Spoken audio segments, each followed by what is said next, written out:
This is why I hate the Florida Gators.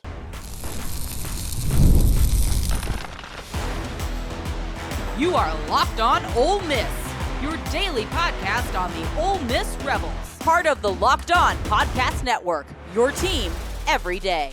Welcome to the Locked On Ole Miss podcast, the most watched Ole Miss podcast around. I am your host, Steven Willis, a 10-year veteran member of the national media with Yahoo Sports and a former Ole Miss staff member.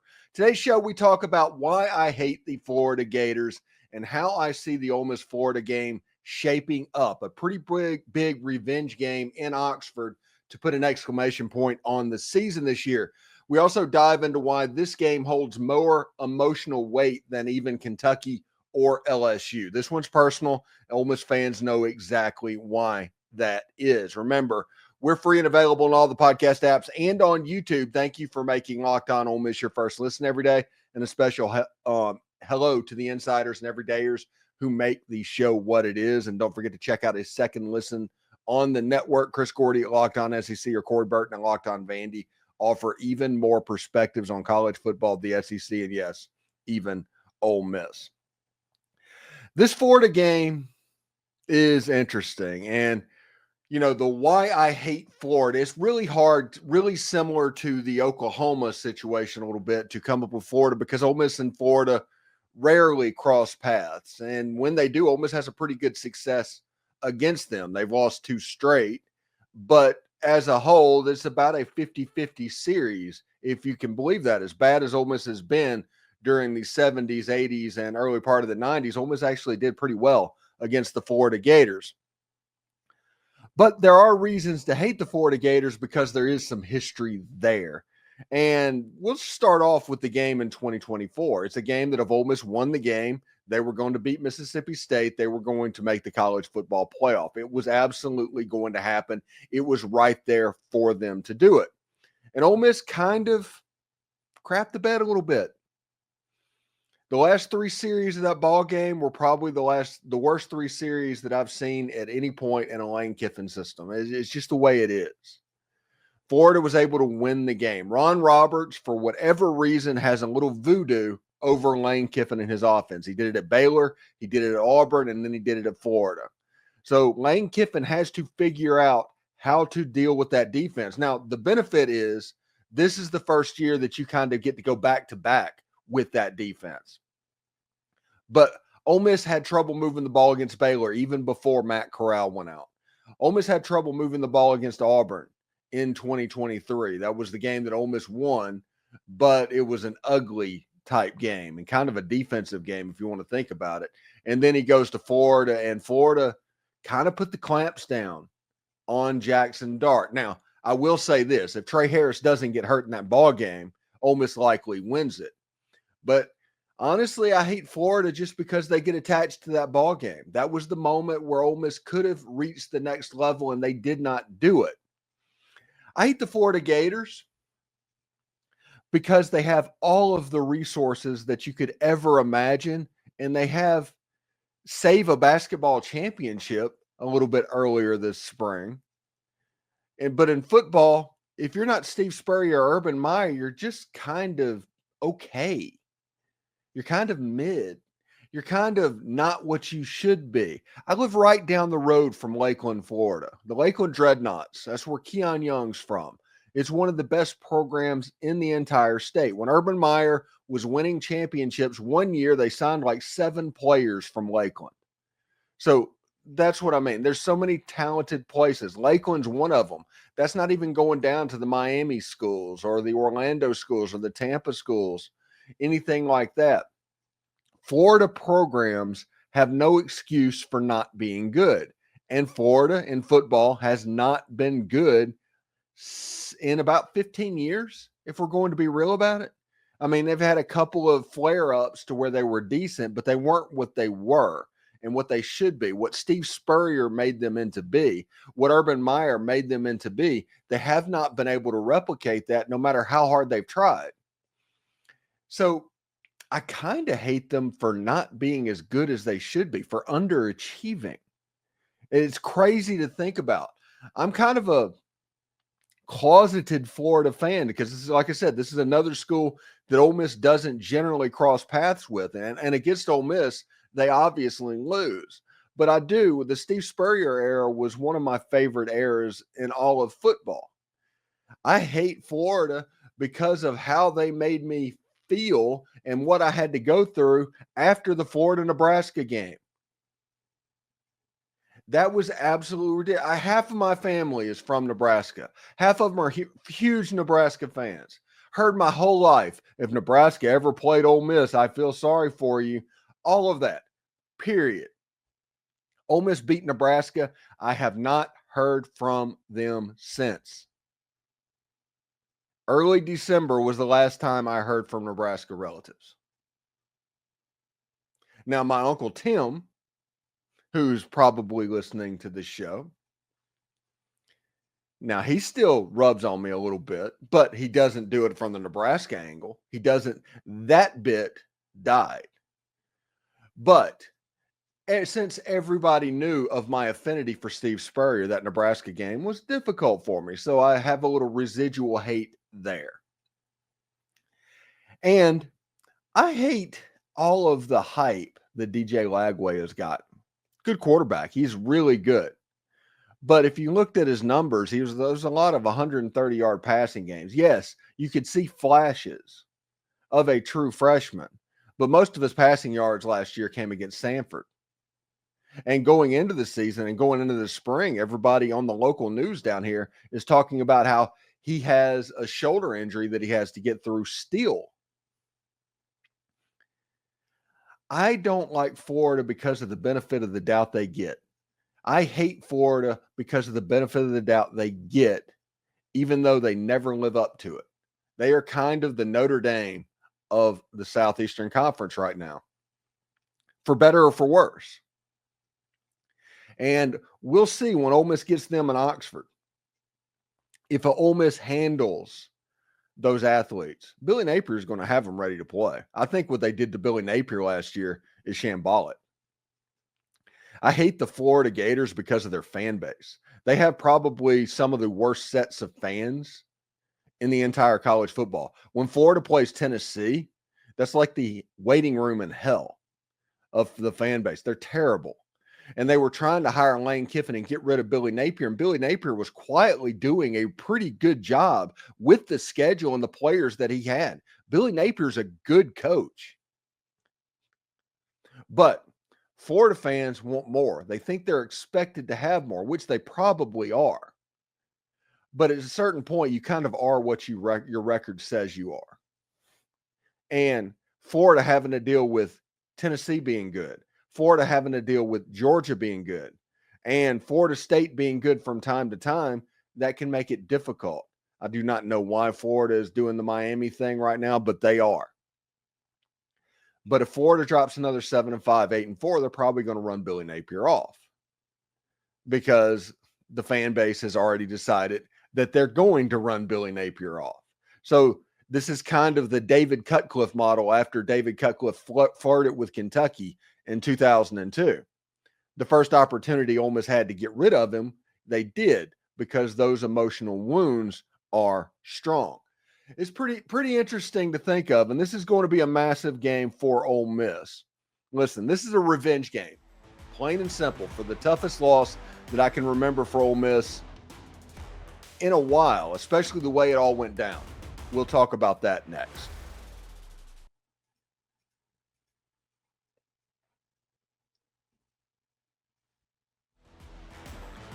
All right, it should be really interesting to see exactly how it goes down. This ball game should be a lot of fun. You're going to have a DJ Lagway that's a year better.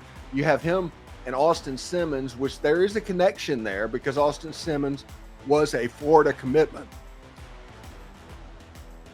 before he decommitted and went to Ole Miss. Austin Simmons is a 1-1 type talent. He just is. He is somebody that can go as high as he wants to go. And I expect that he would have a very good season going into the Florida game. In fact, I expect him to have better numbers than DJ Lagway, if we're going to be honest about it. Now, Florida has some dudes. They've recruited pretty well recently. Billy Napier has put his game changer coordinator out on the road, and they're bringing in ball players, so they're going to be good. They're coming. They really are. But I don't think they're going to be here this year. And Florida coming up against an Ole Miss team that has a similar situation that they had in 2024, minus the Georgia game. Remember the Georgia problem that Ole Miss had during the game. Florida was right after Georgia. There was an off week, but you still had the emotional high after beating Georgia and then going down to the swamp. You're not going to have that. Georgia is in early October this time, before Ole Miss plays Oklahoma and South Carolina, and then an FCS school, and then you get Florida. You're not going to have that wear. You're not going to have a situation to where Georgia kind of has a chance to wear on you a little bit. Oklahoma gets that benefit this year with Ole Miss going to Norman. That Ole Miss Oklahoma game is probably more similar to last year's Florida game than this Florida team being relevant and good. I think Ole Miss can be favored in this game by 7 to 10 points. I think Ole Miss should deserve to be favored in this game, but we'll see how it goes. Listen, last year against Florida was the point where my hatred for analytics became full-fledged. The fact that people do not respecting momentum, it just kind of got the best of me. And I completely blame analytics because they look at fourth down just like every other down. Whenever you look at the numbers on the page, all of that. And to get the first down, yes, it probably is just like every other down when you're running a play. But the consequences and the risk of that play is warranted. I said that Ole Miss needed to learn how to play like a favorite. You've heard me say that a whole bunch. Ole Miss needs to play like a favorite. And if they can do that and just take advantage with the defense that they had, they would have won every game that they played. They would have been 12-0. The only game that they actually played like a favorite was the only game that they were an underdog against the Georgia Bulldogs. They kicked field goals. They punted the football. They played defense. And they knew that that was good enough because Georgia wasn't good enough to score on them for whatever reason. Georgia's offensive line could not block the defensive line for Ole Miss. You knew that. And then after that happened against Georgia, all of a sudden you look up and there's Florida. There's naturally a letdown. Georgia's a physical opponent. All of that stuff. Oklahoma gets the benefit of that in 2025. Florida's not going to get the benefit of that this year. We'll see. I'm telling you, though, momentum, and this is the truth. If you use momentum correctly, it will warm you up. It will make your house nice and toasty. It'll make winter tolerable for your team. But if you do not respect momentum, it will burn your house down. It will burn your neighborhood down. It will burn everything down. If you try to risk it and willy-nilly handle it, it will ruin you. And going for it is a bigger momentum swing than anything else in football. So doing it in Tiger Stadium, doing it in the swamp can be problematic because the risk factor goes up. And I don't think analytics accounts for that. That's why we have the tagline that we have of analytics is the old English word that simply means bad football. So that's what we're talking about with analytics and going on that. But Florida, this game, I'm expecting Ole Miss to throw the football to their weapons on the outside, probably score some points, and their defense is going to be good enough to stop them. Because other than some good plays, Billy Napier had some good plays in that game against Florida in the swamp. The swing pass out to the running back to where he just walked in the end zone, it was fantastic. It reminded me a lot of kind of what Lane Kiffin can do to defenses from time to time. But Ole Miss as a whole, the defense played pretty well against Florida. Pete Golding can handle that Billy Napier offense and can handle DJ Lagway. Now, Ole Miss has to get some pieces on the back end of that defense because DJ Lagway will throw it if you let him. But the front seven is going to be pretty good. So we'll see exactly how that goes. Now, in our final segment, this game will mean much more, just a bunch for all the Florida kids on the roster, but especially Austin Simmons, a former Gator commit. We talk about that next.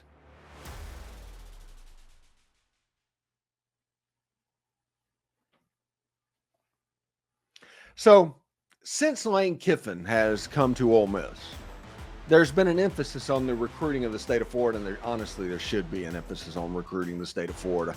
They have really good athletes and a whole lot of population. Florida and Texas are must-recruit areas for Ole Miss. You can't just make a living on that 400-mile halo around your school the way that schools used to do it, the way that they used to handle it whenever they just drive out to local high schools and just kind of pick out the best 25 players from those schools. You can't do that anymore. Ole Miss is recruiting the very populous areas very well. California, Texas, and Florida. Ole Miss is all over it. Georgia, they're all over it. They want to do that and then concentrate on that 400-mile halo of what's going on as well.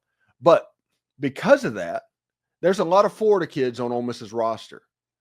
Winston Watkins, Samari Reed, those guys from the Sunshine State. This game's going to mean a little bit to them. This game's going to mean a lot to them, if we're going to be honest about it, because they either wanted to go to Florida and didn't get an offer, did not want to go to Florida because there was some sort of ill feeling toward them, or they just wanted to get out of the state. All of which is not favorable to the University of Florida because of what the University of Florida represents Florida. So these players that got out of Florida, competing back against Florida, they're going to have something to prove in this game, and no one more than Austin Simmons. Austin Simmons, I've told you, is a 1-1 level quarterback for Ole Miss. He has a chance to be the first pick in the NFL draft whenever he goes out. He is that talented, period. And if he performs the way I think he's going to perform, by the end of 2025, this offense is going to be kind of moving like a well-oiled machine. His arm strength, his slingshot, the slingshotness of his arm, absolutely impressive. But Austin Simmons was a commitment to the Florida Gators before he decommitted and committed to the Ole Miss Rebels. He committed to Billy Napier. He was going to be the quarterback of the future. But Florida still was flirting with DJ Lagway. And they thought maybe they could get DJ Lagway. And Austin Simmons knew, it's like, well, if you don't think that I'm the guy, if you don't think that I'm what I think I am, why would I stick around and allow it to happen? Since you obviously don't value me at that level. Now, DJ Lagway, good quarterback, all of the tools, all of that stuff. Not poo-pooing on DJ Lagway at all. But the way that Austin Simmons kind of saw what was going on, because everybody was talking about DJ Lagway, even when you had this unicorn on your campus. So Austin Simmons said, okay, recruit DJ Lagway. That's fine. It's all good. I'm going to decommit and find some place that I'm wanted. And he did really quick. Remember, at that point, he was a class of 2027 recruit, 2026, something like that, and decided to reclassify 2 years so that he could go ahead and get into school. Austin Simmons should graduate college this spring. He should be a graduate by about now, since this is going to air about, May 22nd? Yeah, he should be a college graduate already. We'll see if he has one of those patches on his jersey whenever the season starts. But that's about 1.5 years in school that he graduated college. That's crazy impressive. Crazy impressive. This guy, his cognitive ability, his processing ability is on a next level. It is on a Peyton Manning level of him being able to process information. And then when you take the physical tools that this guy has, this is somebody that throws in the mid-90s from the left side. choosing to play football because he has an absolute gun and he understands the game. This is somebody that in his own mind, honestly, should know exactly what he is and what he can be. He is so good that Lane Kiffin did not recruit competition from the transfer portal this offseason. Think about that. Think about what Jackson Dart had to go through as the starting quarterback at Ole Miss. Through Luke Altmaier, Spencer Sanders. Lane Kiffin, if he has any doubts, any reservations whatsoever, he will bring in somebody to try and rectify that. And after 2022, when Ole Miss lost, was it 4 out of their last 5 games or something like that? He decided that that wasn't good enough and recruited Walker Howard as a quarterback of the future and Spencer Sanders as a quarterback of the future. And a little bit later on that summer, he was able to get Austin Simmons to reclassify. When Jackson Dart graduated college and got done with what was going on, everybody assumed that it was going to be a quarterback competition. Walker Howard and Austin Simmons and all of this stuff. Well, Walker Howard immediately transferred. Lane Kiffin went after no transfer quarterbacks. This is Austin's team. And whether you agree with it or not, a whole lot is there for Austin Simmons to take with him.